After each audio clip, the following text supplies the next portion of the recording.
जिस वक्त हम बड़ी एक्सप्रेस वे से कर रहे हैं और मौसम जो है वो तय हुआ चुना बहुत करीब से देखें और इस मौसम में गर्मा की तातीलात है और मौसम गर्मा की तातीलात के लिए मुल्क भर से सयाह और शहरी जो है इस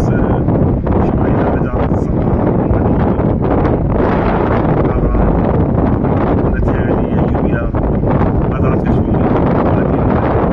समेत मुख्तलिफ तफरीही मकामात पर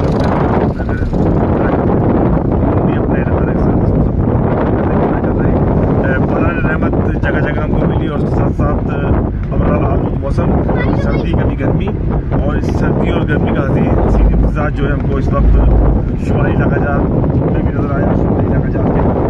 कारान कलाम में यूरिया और इसके साथ साथ मनी में भी खास तौर पर ज़्यादा नज़र आया और इस वक्त हम एक्सप्रेस वे के